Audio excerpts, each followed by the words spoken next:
નમસ્તે મિત્રો, જય માતાજી, જય શ્રી કૃષ્ણ। મેડમ, તમે અહીંથી પાછા હટી જાઓ। આ સિક્યોરિટીનો મામલો છે। સિક્યોરિટી ઓફિસરની ઠંડી અને સપાટ અવાજે મારા અંદર આગ લગાવી દીધી। સિક્યોરિટી, મેં ભરોસો ન કરી શકાય તેવા અંદાજમાં કહ્યું।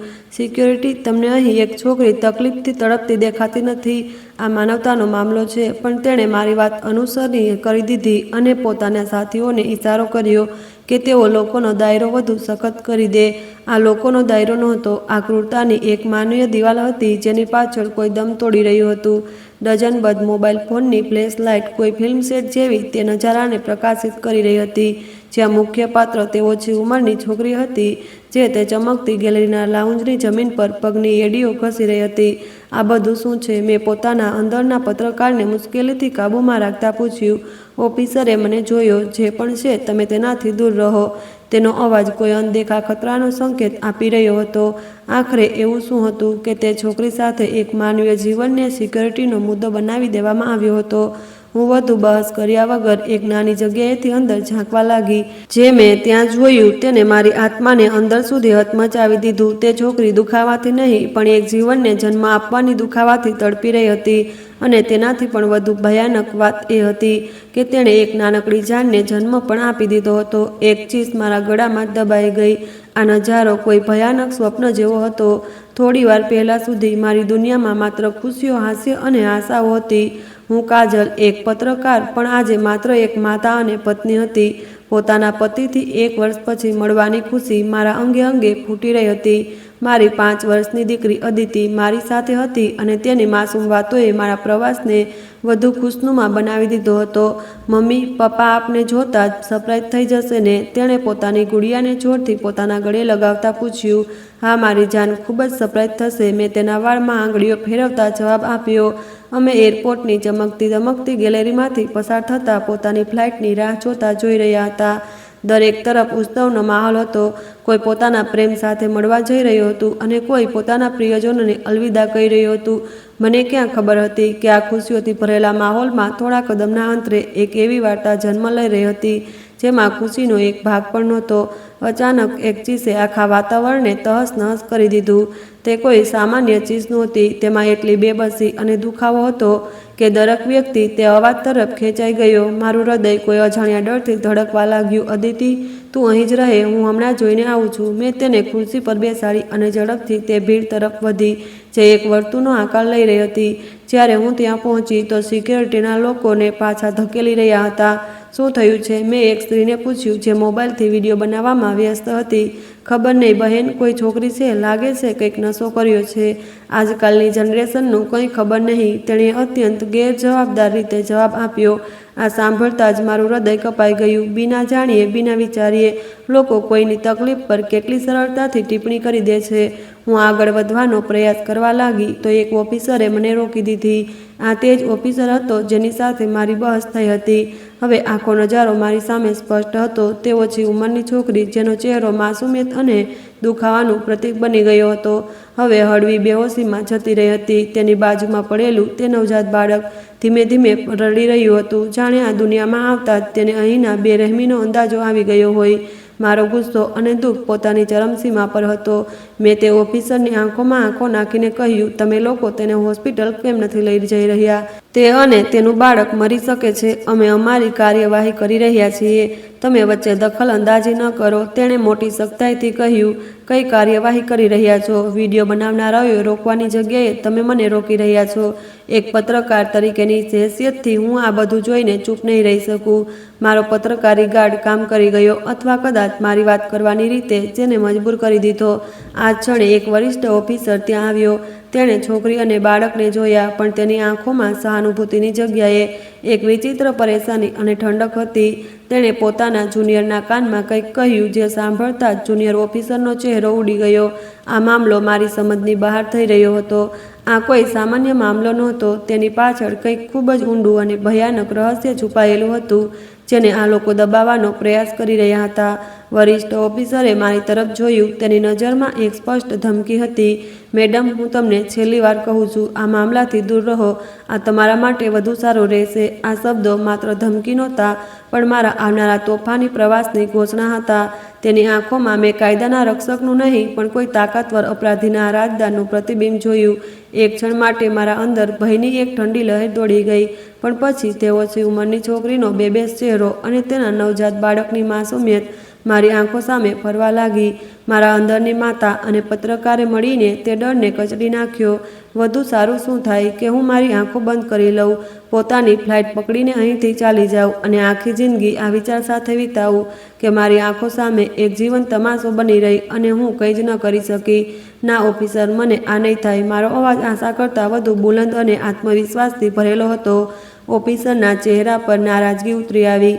તેણે કંઈક કહેવા માટે મોં ખોલ્યું જ હતું કે લાઉન્જમાં એક વિચિત્ર ભાગદોડ મચી ગઈ. સિક્યોરિટીના લોકોએ મુસાફરોને ત્યાંથી હટાવવાનું શરૂ કરી દીધું. તકનીકી ખરાબીના કારણે થોડા સમય માટે ગેટ નંબર 4 બંધ કરવામાં આવી રહ્યો છે.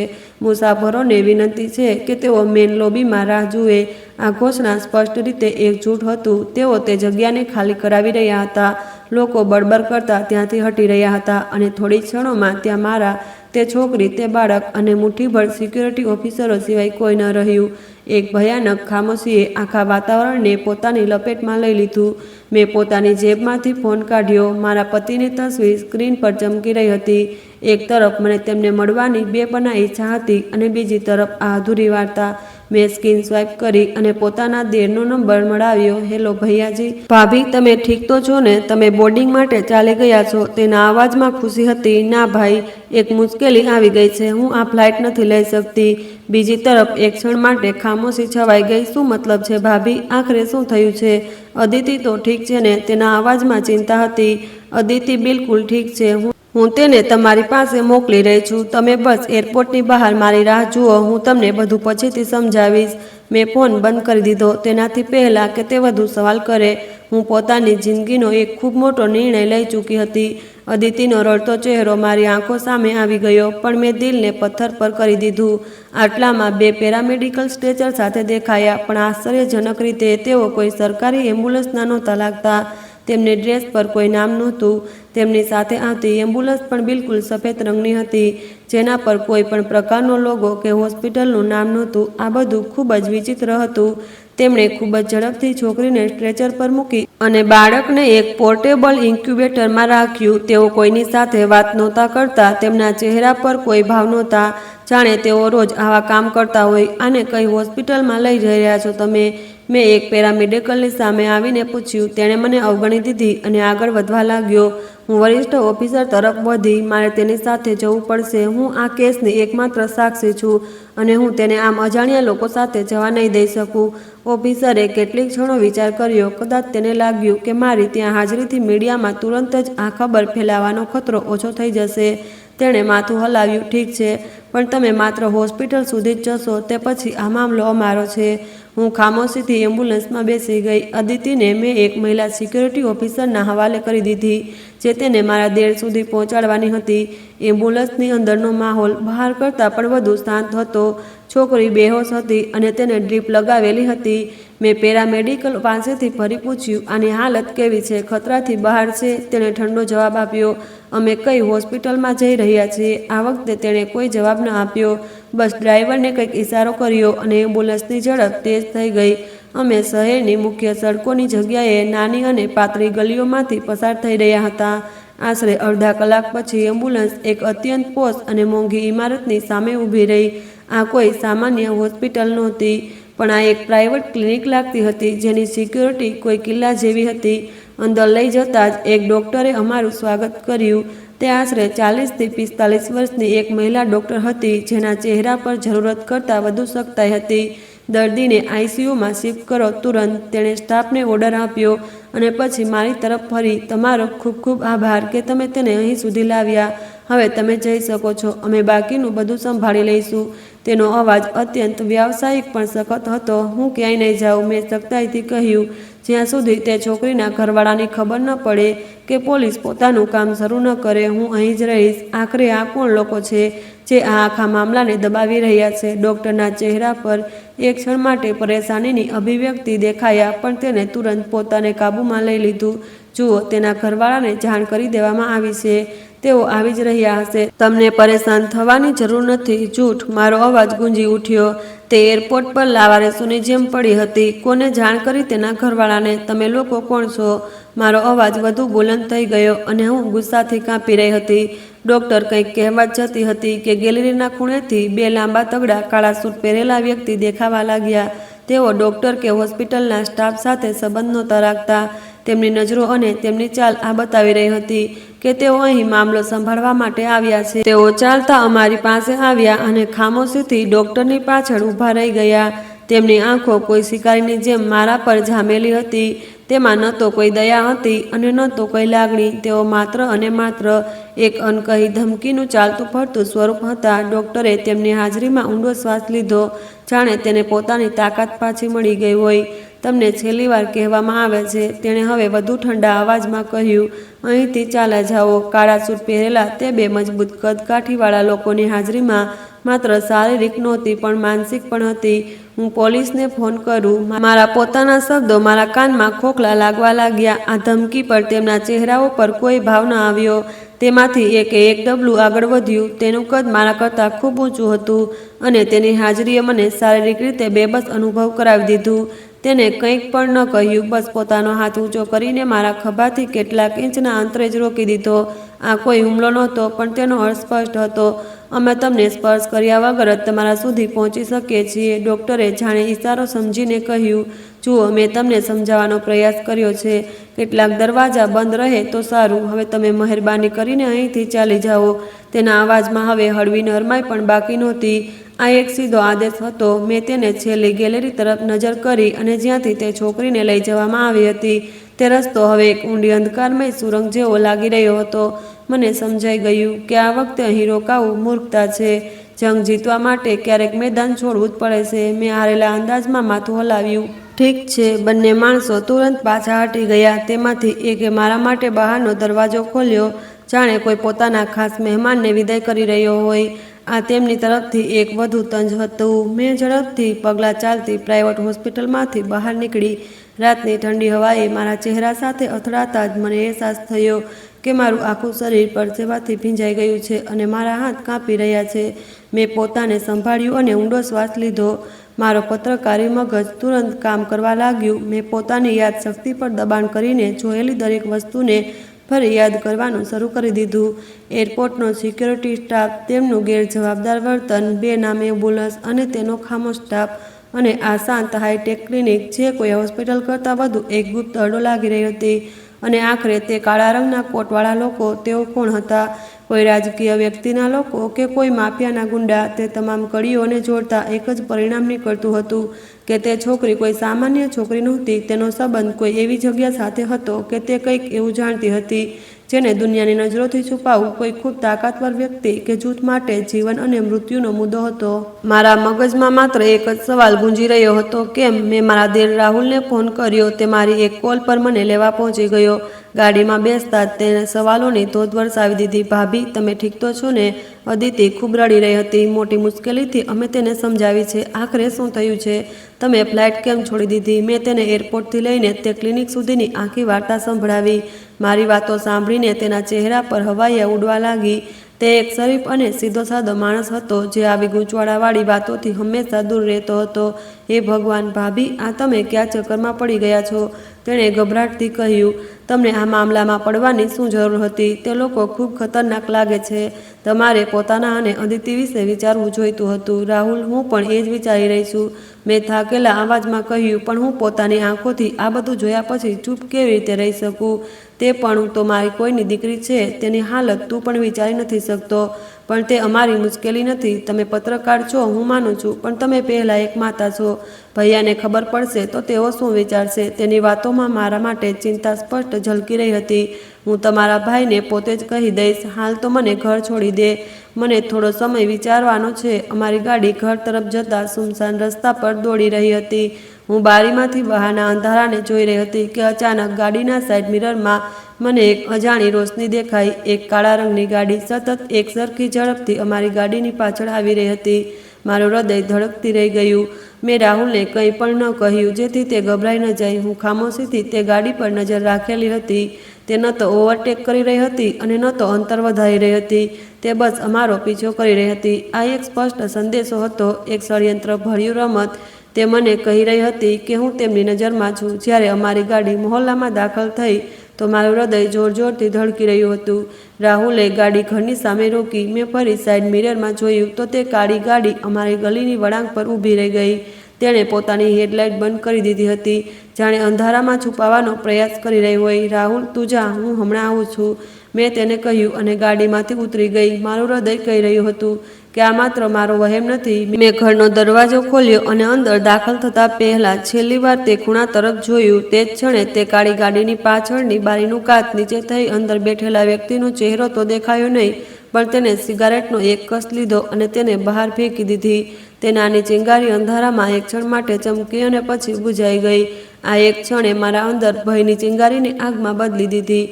આ કોઈ સામાન્ય પીછો નહોતો, આ એક ચેતવણી હતી. તેઓ મને કહી રહ્યા હતા કે તેઓ ન માત્ર મને ઓળખે છે, પણ એ જાણે છે કે હું ક્યાં રહું છું. મારું ઘર, મારો પરિવાર હવે સુરક્ષિત નહોતો રહ્યો. શિકારી હવે મારી ખૂબ નજીક પહોંચી ગયા હતા. ઘરના સુરક્ષિત દરવાજા પાછળ પણ મારા પગલાં લડખડાઈ રહ્યા હતા. હું અંદર દાખલ થતાં ઝડપથી દરવાજો બંધ કરી કુંડું ચડાવી દીધું.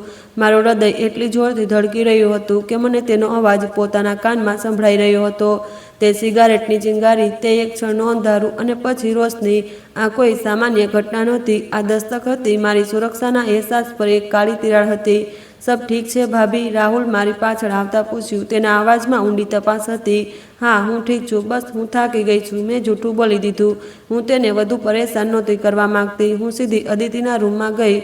તે પલંગ પર કોઈ પ્યારી પરીની જેમ સૂઈ રહી હતી. તેના માસૂમ ચહેરાને જોઈને મારા અંદર મમતાની એક ટીસ ઉઠી. શું મેં પોતાની જીદ અને પોતાના વ્યવસાયની ખાતર મારી દીકરીની સુરક્ષાને જોખમમાં મૂકી દીધી હતી? આ સવાલ કોઈ તીક્ષ્ણ ખંજરની જેમ મારા હૃદયમાં ઉતરી ગયો. મેં ઝૂકીને તેના કપાળને ચૂમ્યું અને બે આંસુ મારા ગાલ પર વહેવા લાગ્યા.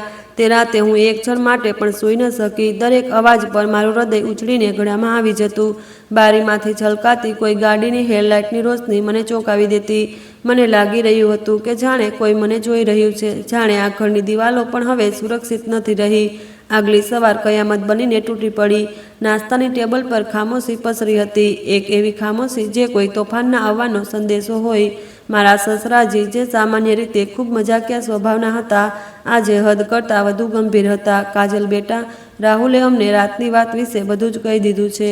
તેમણે આખરે ખામોશી તોડી. મારા સાસુજીએ તુરંત વાત ઉઠાવી લીધી. તું કઈ મુસીબતને ઘરે લઈ આવી છે? તને પોતાની નહીં તો ઓછામાં ઓછી આ માસૂમની ચિંતા કરવી જોઈતી હતી. તારો પતિ ત્યાં રાહ જોઈ રહ્યો છે અને તું અહીં અજાણ્યા ઝઘડામાં પડી રહી છે. તેના અંદાજમાં ચિંતા અને ગુસ્સો બંને હતા. માજી, આ કોઈ સામાન્ય ઝઘડો નથી, એક છોકરીની જિંદગીનો સવાલ છે. મેં હિંમત કરીને કહ્યું. તમને અંદાજો નથી કે મેં શું જોયું છે. અમને અંદાજો છે કે તું થાક અને પરેશાનીના કારણે કદાચ મામલાને વધારે ચડાવીને જોઈ રહી છે. રાહુલે નરમાઈથી સમજાવવાનો પ્રયાસ કર્યો. ભાભી, કાળી ગાડી કોઈની પણ હોઈ શકે છે. હોઈ શકે કે આ માત્ર તમારો વહેમ હોય. એરપોર્ટ પર જે થયું તે દુઃખદ હતું, પણ હવે લોકો તેને સંભાળી રહ્યા છે. તેની તમારી સાથેથી પાછા હટી જવું જોઈએ. તેમની વાતો મને અંદર સુધી કાપી ગઈ હતી. તેઓ મને ખોટી સમજી રહ્યા હતા. તેઓ મારી હકીકતને મારો વહેમ કહી રહ્યા હતા. તેમની નજરમાં હું એક ભાવુક સ્ત્રી હતી જે હકીકત અને સ્વપ્નમાં ફરક નથી કરી શકતી. હું બિલકુલ એકલી પડી ગઈ હતી. કોઈ મારી વાત પર વિશ્વાસ કરવા તૈયાર જ નહોતું. આ મારો વહેમ નથી, મેં લગભગ ચીસ પાડી દીધી. હું તમને કેવી રીતે વિશ્વાસ અપાવું? સાબિતી લાવો. મારા સસરાજીએ પહેલીવાર સખત અવાજમાં કહ્યું. જો તું જે કહી રહી છે તે સાચું છે તો તેની કોઈ સાબિતી તો હશે. આ શબ્દ સાબિતી મારા મગજમાં હથોડાની જેમ ગુંજ્યા. તેઓ સાચું કહી રહ્યા હતા. મારી પાસે મારી વાર્તા સિવાય કંઈ જ નહોતું, અને એક એવી વાર્તા જેના પાત્રો અને સ્થળો બધા સાબિતી વગરના હતા. તેના પર ભલા કોણ વિશ્વાસ કરે? હું ટેબલ પરથી ઊભી થઈને પોતાના રૂમમાં આવી અને દરવાજો બંધ કરી દીધો. મારા હાથ કાંપી રહ્યા હતા, પણ મારું મગજ ઝડપથી કામ કરી રહ્યું હતું. મને સાબિતી જોઈએ છે. એક એવી સાબિતી જે તેમની આંખો ખોલી દે. મેં પોતાના પ્રેસ કાર્ડ કાઢ્યું અને એરપોર્ટ સિક્યુરિટીના હેડ ઓફિસનો નંબર મળાવ્યો. અનેક રિંગ પછી બીજી તરફથી ફોન ઉપાડવામાં આવ્યો. જી, સિક્યુરિટી ઓફિસ. હેલો, હું પત્રકાર કાજલ વાત કરી રહી છું. મને કાલ રાતે ઇન્ટરનેશનલ એરપોર્ટના લાઉન્જમાં ગેટ નંબર 4ના હાદસા વિશે કંઈક માહિતી જોઈએ છે. મેં પોતાનો વ્યાવસાયિક અંદાજ જાળવી રાખ્યો. બીજી તરફ કેટલીક ક્ષણોની ખામોશી પ્રસરી ગઈ. પછી કીબોર્ડ પર ટાઈપિંગનો અવાજ આવ્યો. 1 મિનિટ, મેડમ. કેટલીક સેકન્ડ પછી તે ફરી લાઇન પર હતો. મેડમ, કાલ ગેટ નંબર 4 પર એવો કોઈ મામલો રિપોર્ટ થયો નથી. હા, એક સામાન્ય તકનીકી ખરાબીના કારણે તેને થોડા સમય માટે બંધ કરવામાં આવ્યો હતો, પણ કોઈ પણ પ્રકારની મેડિકલ ઇમરજન્સીનો કોઈ રેકોર્ડ અમારી પાસે નથી. આ સાંભળીને મારા પગ તળેથી જમીન નીકળી ગઈ. તમારો શું મતલબ છે? હું પોતે ત્યાં હાજર હતી. એક છોકરીએ એક બાળકને આઈ એમ સોરી, મેડમ. તેણે મારી વાત કાપી દીધી. અમારા રેકોર્ડમાં એવું જ કંઈ નથી. કદાચ તમને કોઈ ગેરસમજ થઈ હશે. અને તેનાથી પહેલાં કે હું કંઈક વધુ કહું, તેણે ફોન કાપી દીધો. મારું માથું ચકરાવા લાગ્યું. આ કેવી રીતે શક્ય છે? તેમણે આખા હાદસાને જ રેકોર્ડમાંથી મિટાવી દીધો હતો. જાણે તે ક્યારેય થયો જ ન હોય. હવે હું પોતાના ઘરવાળાને શું કહું? તેઓ તો પહેલેથી જ મને વહેમી સમજી રહ્યા હતા. હવે તો તેઓ મને માનસિક દર્દી જ સમજશે. મારા હાથ પગ ઠંડા પડી રહ્યા હતા. શું સાચે જ મેં આ બધું પર કલ્પના કરી લીધું હતું? શું હું પાગલ થઈ રહી હતી? ના, મેં પોતાને ઝટકો આપ્યો. મેં તેને પોતાની આંખોથી જોઈ હતી. અને માત્ર હું જ નહીં, ત્યાં તો ડઝનબંધ લોકો પણ હતા. તે લોકો જેમણે પોતાના મોબાઈલમાં બધું કેદ કરી લીધું હતું. સાબિતી, મને તે વિડીયો જોઈએ છે. મેં તુરંત પોતાનો લેપટોપ ખોલ્યો. મારા હાથ કાંપી રહ્યા હતા. મેં સોશિયલ મીડિયા સાઇટ પર હાદસાની શોધ શરૂ કરી. મેં દરેક સંભવિત કીવર્ડ વાપર્યા. એરપોર્ટ હાદસો, લાઉન્જમાં છોકરી, એરપોર્ટ ડ્રામા. 1 કલાક સુધી હું દરેક વિડીયો અને પોસ્ટ સ્ક્રોલ કરતી રહી, પણ ત્યાં માત્ર લોકોની સહયાત્રીની વાર્તાઓ અને સેલ્ફીઓ હતી. તે હાદસાનો દૂર દૂર સુધી કોઈ નિશાન નહોતું. એવું લાગી રહ્યું હતું જાણે કોઈએ ડિજિટલ દુનિયામાંથી પણ તે હાદસાના બધા નિશાન મિટાવી દીધા હોય. હું હિંમત હારવા જતી હતી કે અચાનક એક અજાણ્યા એકાઉન્ટથી અપલોડ કરેલા એક વિડીયો પર મારી નજર પડી. તેનું કેપ્શન હતું, એરપોર્ટ હંગામો. મારું હૃદય જોરથી ધડક્યું. આ ક્યાંનો છે? મેં પ્લે બટન દબાવ્યું. વિડીયો ખૂબ હલી રહ્યો હતો અને તેનું ફ્રેમ પણ ખૂબ ખરાબ હતું, પણ તેમાં કોઈ શંકા નહોતી કે આ તે જગ્યાનો હતો. કેમેરા ભીડ પર અટકેલો હતો અને પછી માત્ર 1 સેકન્ડ માટે લોકોની વચ્ચેથી મને ફર્શ પર પડેલી તે છોકરીની એક ઝલક દેખાઈ. મળી ગયો. મારા મોંમાંથી અચાનક નીકળી ગયું. તેનાથી પહેલાં કે હું તે વિડીયો ડાઉનલોડ કરું કે તેની લિંક કોપી કરું, મારી સ્ક્રીન પર એક એરર મેસેજ ચમક્યો. This video is no longer available. આ વિડીયો ઠીક તે જ વખતે ડિલીટ કરી દેવામાં આવ્યો હતો જ્યારે હું તેને જોઈ રહી હતી. મારા રૂવાડા ઊભા થઈ ગયા. મારું લોહી મારી નસોમાં જામી ગયું. તેઓ માત્ર આ હકીકતને દુનિયામાં જ નહીં પારો પીછો કરી રહ્યા હતા, પણ ડિજિટલ દુનિયામાં પણ મારી દરેક હરકત પર નજર રાખેલી હતી. તેઓ દરેક જગ્યાએ હતા. મારું હૃદય અને મગજ એકસાથે શૂન્ય થઈ ગયા. આ માત્ર એક વિડીયોનું ડિલીટ થવું નહોતું. આ મારા દુશ્મનની તાકાતનું ખુલ્લું પડકાર હતું. તેણે મને કહી દીધું હતું કે તેઓ લોકો ન માત્ર પીછો કરી પણ મારાથી 2 ડગલા આગળ પણ છે. તેઓ સત્યને મિટાવી શકે, સાબિતીને હવામાં ગાયબ કરી શકે છે. મારા અંદર ભયની સાથે સાથે એક વિચિત્ર ઠંડો ગુસ્સો ઉઠવા લાગ્યો. તેઓ મને ડરાવીને, થકાવીને અને માનસિક રીતે તોડીને આ જંગ જીતવા માંગતા હતા. તેઓ મને આ વિશ્વાસ અપાવવા માંગતા હતા કે હું એવા ભૂત સાથે લડી રહી છું જેનું કોઈ અસ્તિત્વ જ નથી. જો તમે ડિજિટલ દુનિયાના બાદશાહ છો, તો હું આ હકીકતની દુનિયામાં તમને શોધી કાઢીશ. મેં પોતાની સાથે વચન આપ્યું, જે લેપટોપ બંધ કરી દીધું. હું જાણતી હતી કે મારો ફોન, મારું લેપટોપ, મારો ઇન્ટરનેટ કનેક્શન કંઈ જ સુરક્ષિત નહોતું. હું એક ડિજિટલ જેલમાં હતી જ્યાં મારી દરેક હરકત પર નજર રાખવામાં આવી રહી હતી. આ ઝાડને તોડવાનો એકમાત્ર રસ્તો હતો તેમાંથી બહાર નીકળીને કામ કરવું. મને જૂના રીતિરિવાજ અપનાવવા પડશે. મને એક માણસની જરૂર હતી, એક સાક્ષી જે મારી સાથે ઊભો રહી શકે. પણ હું એક અજાણ્યા ભીડમાંથી કોઈ એક ચહેરાને કેવી રીતે શોધી શકું? મારું પત્રકારી મગજ જાગી ઉઠ્યું. તે લોકો એરપોર્ટ પર હતા. તેઓ મુસાફરો હતા. જો મને ખબર પડે કે તે વખતે ગેટ નંબર 4ની આસપાસ કયા લોકોની બોર્ડિંગ થઈ રહી હતી, તો કદાચ હું તેમાંથી કોઈ મુસાફર સુધી પહોંચી શકું. આ એક ખૂબ મુશ્કેલ કામ હતું, પણ અશક્ય નહીં. એરપોર્ટ પાછા જવું કે ત્યાં ફોન કરવું જાન લેવા જેવું હતું. મને કોઈ અંદરના માણસની જરૂર હતી. મેં પોતાની ફોન બુક ખોલી અને એક જૂના મિત્રનો નંબર શોધ્યો. સમીર. તે એક ખાનગી એરલાઇનમાં કામ કરતો હતો. અમે કેટલાક વર્ષ પહેલાં એક પ્રોજેક્ટ પર સાથે કામ કર્યું હતું. મેં તેને પોતાના ફોનથી કોલ કરવાની જગ્યાએ રાહુલના ફોનથી કોલ કરી. આ વિચારીને કે કદાચ આ નંબર હજુ તેમની નજરમાં હોય. હેલો, સમીરનો જાણીતો અવાજ આવ્યો. સમીર, હું કાજલ વાત કરી રહી છું. કાજલ, તું કેવી છે? મેં સાંભળ્યું હતું કે તું તો દેશની બહાર જઈ રહી છે. બધું ઠીક તો છે ને? તેના અવાજમાં આશ્ચર્ય અને ખુશી હતી. હા, હું ઠીક છું સમીર. સાંભળ, મને તારી પાસેથી એક ખૂબ જરૂરી અને ગુપ્ત મદદ જોઈએ છે. આ વાત આપણા બંને વચ્ચે જ રહેવી જોઈએ. મારા અંદાજની ગંભીરતાને તેણે તુરંત અનુભવી લીધી. શું થયું છે કાજલ? કોઈ મુશ્કેલી છે કે શું? હું તને બધું નથી કહી શકતી. બસ આ સમજી લે કે હું એક ખૂબ ગંભીર કેસ પર કામ કરી રહી છું. મને પરમ દિવસની રાતે એટલે કે 12 ઓક્ટોબરની રાતે 8 થી 10 વાગ્યા વચ્ચે દિલ્હી એરપોર્ટના ઇન્ટરનેશનલ લાઉન્જથી રવાના થનારી તમામ ફ્લાઇટ્સના મુસાફરોની યાદી જોઈએ છે. ખાસ કરીને જે ગેટ નંબર 1 થી 5 વચ્ચે હતા. બીજી તરફ ઊંડી ખામોશી છવાઈ ગઈ. હું જાણતી હતી કે હું તેને ગેરકાનૂની કામ કરવા કહી રહી છું. કાજલ, આ શક્ય નથી. આ કંપનીની પોલિસીઝની સખત વિરુદ્ધ છે. તેણે અચકાતા કહ્યું. હું જાણું છું સમીર, તેથી જ તને ફોન કર્યો છે. પ્લીઝ, આ મારા માટે જીવન અને મૃત્યુની વાત છે. હું કોઈની જાન બચાવવાનો પ્રયાસ કરી રહી છું. હું તારા પર કોઈ આંચ નહીં આવવા દઉં. સમીર એક ખૂબ ભલો માણસ હતો. તે કેટલીક વાર ચૂપ રહ્યો, કદાચ પોતાના અંદર જોખમ અને મિત્રતાના જજ્બા વચ્ચે જંગ લડતો રહ્યો. આખરે તેણે ઊંડો શ્વાસ લીધો. ઠીક છે કાજલ, પણ માત્ર તારી મિત્રતા ખાતર કરું છું. તને યાદ મોકલી દઈશ, પણ તે પછી તું મને નથી ઓળખતી અને હું તને નથી ઓળખતો. જો આ વાત બહાર નીકળી તો મારી નોકરી જતી રહેશે. તારો આ ઉપકાર હું ક્યારેય નહીં ભૂલું સમીર, મેં આભારભર્યા અંદાજમાં કહ્યું અને ફોન બંધ કરી દીધો. આશરે 1 કલાક પછી રાહુલના ફોન પર એક અજાણ્યા નંબરથી મેસેજ આવ્યો. તેમાં 3 ફ્લાઇટની યાદી હતી. એક દુબઈ, એક લંડન અને એક ક્વાલાલંપુર જઈ રહી હતી. આ મારી પહેલી સફળતા હતી. મારા હાથમાં પહેલી મજબૂત કડી હતી. હવે આગલો તબક્કો આ તમામ ફ્લાઇટના મુસાફરો સુધી પહોંચવાનો પ્રયાસ કરવાનો હતો. પણ આ કામ હું પોતાના ઘરેથી નહોતી કરી શકતી. મને એવી જગ્યાની જરૂર હતી જ્યાં હું તેમની નજરથી છુપાઈને કામ કરી શકું. હું પડદા પાછળથી બહાર ગઈ. ગલી સુનસાન હતી, પણ મને ખબર હતી કે તેઓ મને જોઈ રહ્યા છે, ભલે નજરે ન પડતા હોય. મેં તુરંત પોતાનો ચહેરો દુપટ્ટાથી ઢાંકી લીધો. અદિતિને માંજી પાસે છોડી અને રાહુલને કહ્યા વગર ઘરેથી નીકળી ગઈ. મેં એક રિક્ષા લીધી અને શહેરના બીજા ખૂણામાં એક જૂની સાંકડી ગલીમાં વળી ગઈ. એક નાના ઇન્ટરનેટ કેફેમાં પહોંચી ગઈ. ડઝનબદ્ધ યુવાન છોકરાઓ કોમ્પ્યુટર સ્ક્રીન પર ઝૂકીને રમતો રમવામાં અને ફિલ્મો જોવામાં વ્યસ્ત હતા. તે અવાજ અને ભીડમાં મેં વિચાર્યું કે હું સુરક્ષિત રહીશ. મેં એક ખૂણાનું કમ્પ્યુટર પસંદ કર્યું અને એક નવું નકલી ઈમેલ એકાઉન્ટ બનાવ્યું.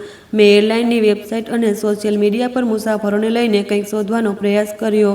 આ અંધારામાં તીર ચલાવવા જેવું હતું, પણ મારી પાસે બીજો કોઈ રસ્તો નહોતો. હું મારા કામમાં એટલી ડૂબેલી હતી કે મને સમયનું ભાન જ ન રહ્યું. અચાનક મારા નવા ઈમેલ એકાઉન્ટ પર એક ઈમેલ આવ્યો. મને નવાઈ લાગી, કારણ કે આ ઈમેલ એડ્રેસ તો મેં હજુ થોડી મિનિટો પહેલાં જ બનાવ્યું હતું અને કોઈને આપ્યું પણ નહોતું. તેનો સબ્જેક્ટ ખાલી હતો અને મોકલનારનું નામ પણ વિચિત્ર શબ્દોમાં બનેલું હતું. મારું દિલ ધબકવા લાગ્યું. મેં ડરતા ડરતા ઈમેલ ખોલ્યો. તેમાં કંઈ લખ્યું નહોતું, ફક્ત એક તસવીર હતી. આ તસવીર આજ ઇન્ટરનેટ કેફેની હતી અને તે તસવીરમાં કમ્પ્યુટર સ્ક્રીન સામે હું પોતે બેઠી હતી. આ તસવીર માત્ર થોડી સેકન્ડ પહેલાંની જ હતી.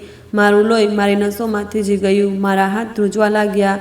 તસવીરની નીચે માત્ર એક જ વાત લખી હતી: પ્રયત્ન સારો છે કાજલ, પણ તું અમારાથી છુપાઈ શકતી નથી. હું દહેશત સાથે મારી આસપાસ જોવા લાગી. ગેમ રમતા છોકરાઓ પોતાના કામમાં મગ્ન હતા. કાઉન્ટર પર બેઠેલા માણસ ફોન પર વ્યસ્ત હતો. કોઈ મારી તરફ જોઈ રહ્યું નહોતું, પણ તેમાંથી જ કોઈ, અથવા કદાચ દિવાલ પર લાગેલો કેમેરો મને જોઈ રહ્યો હતો. મારું આ સુરક્ષિત ઠેકાણું પણ એક ઝાડ હતું. હું ભાગીને ક્યાંય જઈ શકતી નહોતી. તેમણે મને ચારે બાજુથી ઘેરી લીધી હતી. ઇન્ટરનેટ કેફેના સીસીટીવી કેમેરાની આંખથી મોકલેલી તે તસવીર અને તે એક લાઇન કોઈ ધમકી નહોતી, તે યુદ્ધનું એલાન હતું. મારા તે અદૃશ્ય દુશ્મનોએ મને જણાવી દીધું હતું કે મારા માટે કોઈ સુરક્ષિત જગ્યા નથી.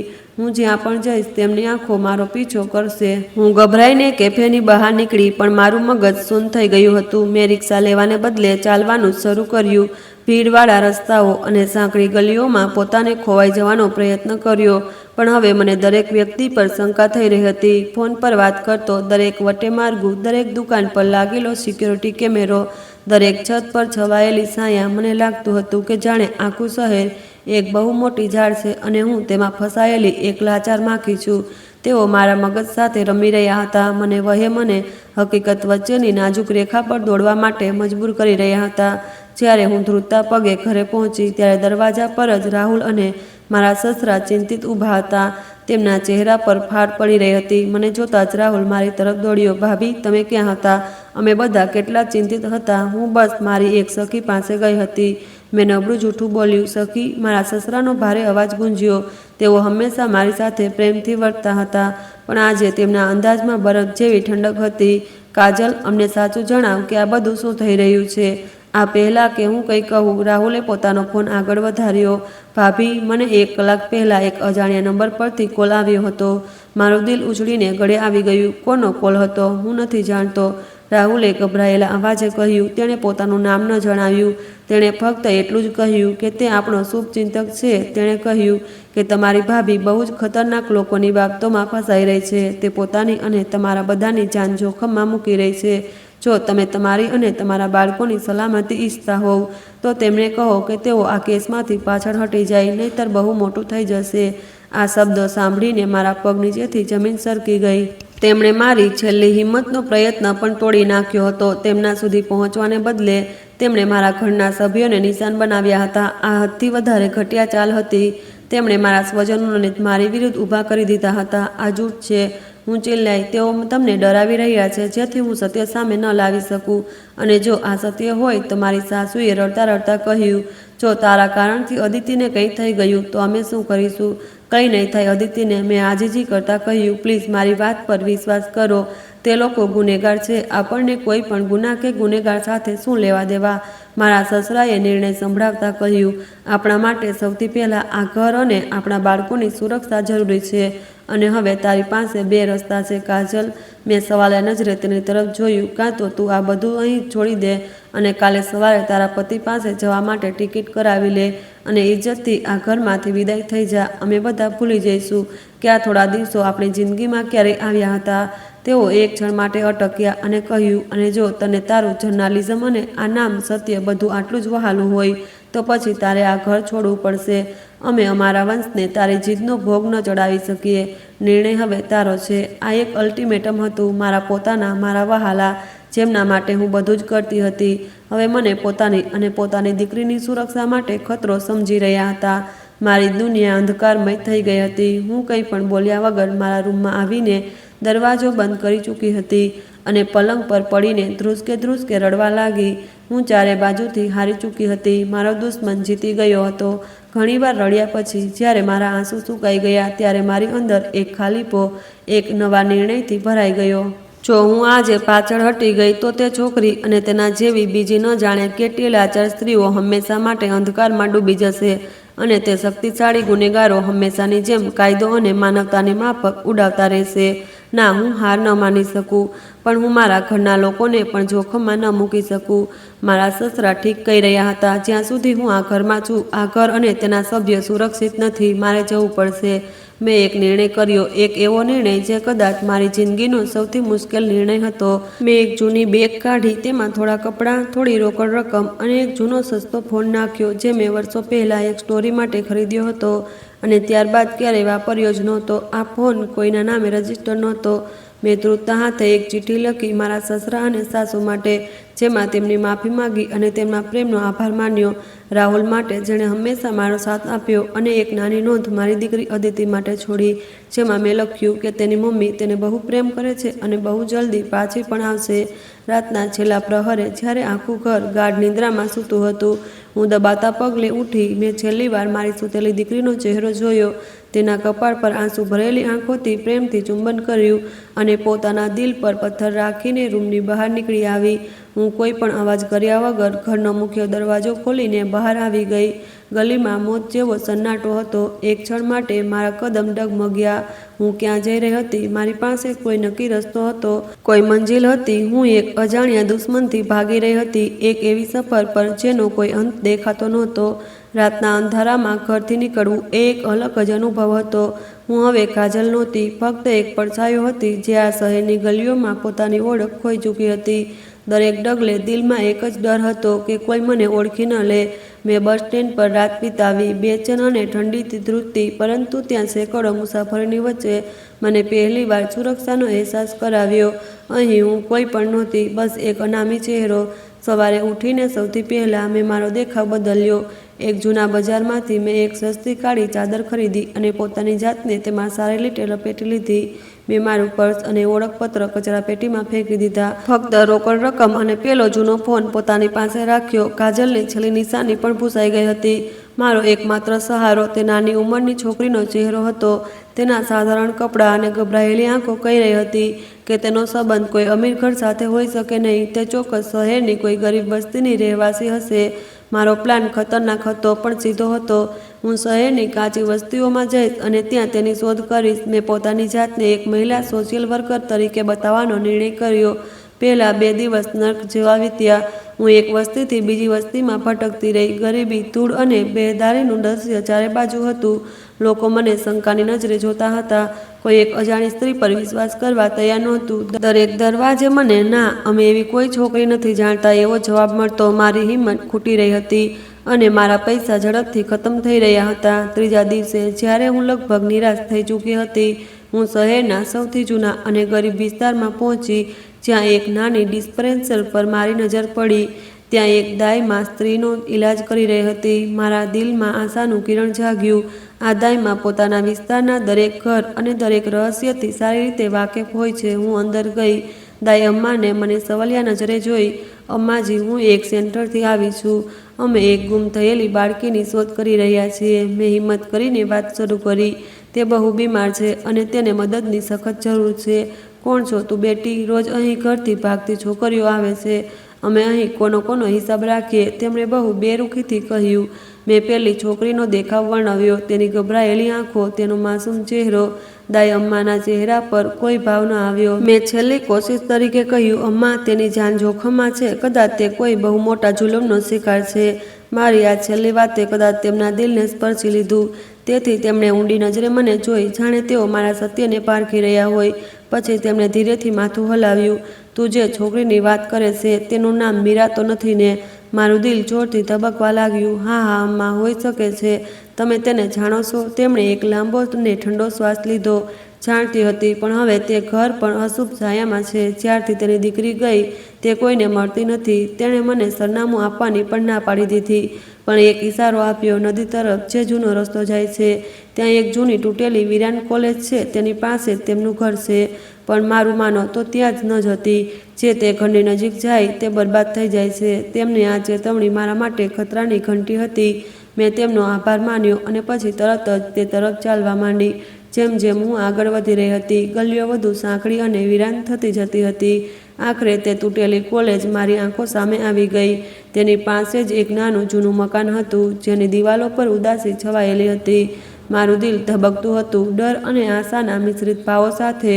હું સત્યની બહુ નજીક હતી. મેં ધ્રુજતા હાથે દરવાજા પર ટકોરા માર્યા. થોડી ક્ષણો પછી દરવાજો અવાજ સાથે ખુલ્યો. સામે એક સ્ત્રી ઊભી હતી, જેની આંખો રડી રડીને સૂજી ગઈ હતી અને ચહેરા પર દુનિયાભરનો ડર હતો. આ એ જ ચહેરો હતો, બસ ઉંમરનો તફાવત હતો. આ મીરાની માં હતી. કોણ છો તું? તેણે કડક અવાજે પૂછ્યું. મેં ઊંડો શ્વાસ લીધો. મારું નામ કાજલ છે. હું તમારી દીકરી વિશે વાત કરવા માંગુ છું. આ સાંભળતા જ તે સ્ત્રીનો ચહેરાનો રંગ ઉડી ગયો. તેણે ડરના માર્યા પાછા હટવા ઈચ્છ્યું, પણ આ પહેલાં કે તે દરવાજો બંધ કરે, ઘરની અંદરની એક પડછાયો દેખાવા લાગ્યો. તે પડછાયો ધીરે ધીરે પ્રકાશમાં આવ્યો. તેણે કિંમતી સૂટ પહેર્યો હતો અને તેના ચહેરા પર એક ઠંડી, જીદભરી મુસ્કાન હતી. આ એ જ માણસ હતો જે મને તે વીરાન ક્લિનિકમાં મળ્યો હતો.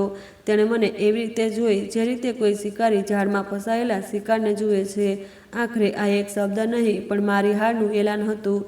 તે માણસની પહેલી મુસ્કાન મારા મગજ પર હથોડાની જેમ વરસી રહી હતી. મીરાની માં, જેનું નામ કદાચ સુમન હતું, લાચારીની મૂર્તિ બની દરવાજા પર ઊભી ધ્રુજતી હતી. મારું મગજ ભાગવાના રસ્તા શોધી રહ્યું હતું, પણ મારા પગ જમીનમાં જકડાઈ ગયા હતા. અંદર આવી જા કાજલ, તારી જ રાહ હતી.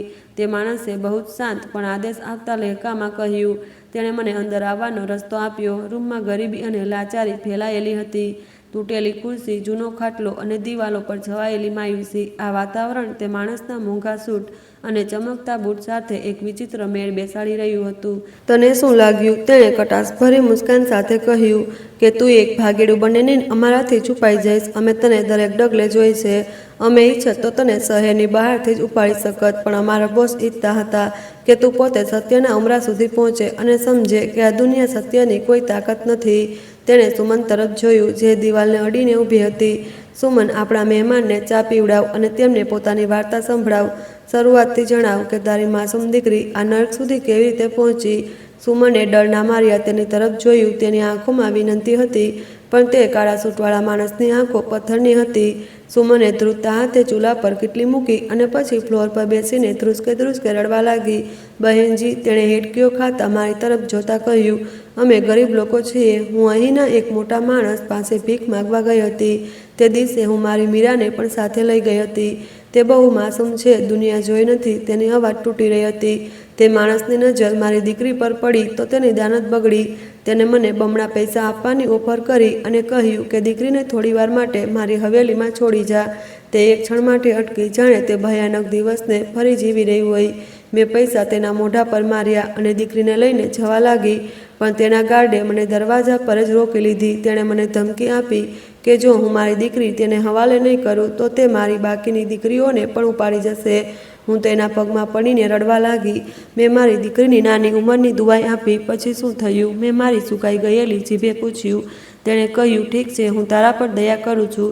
તારી દીકરી નાની છે પણ લગ્ન લાયક તો છે. તે આધેડ ઉંમરના માણસે મારી કુમળી બાળકી સાથે જબરદસ્તી લગ્ન કરી લીધા. મારી બાકીની દીકરીઓની જિંદગી બચાવવા માટે મારે મારી એક દીકરીની કુરબાની આપવી પડી.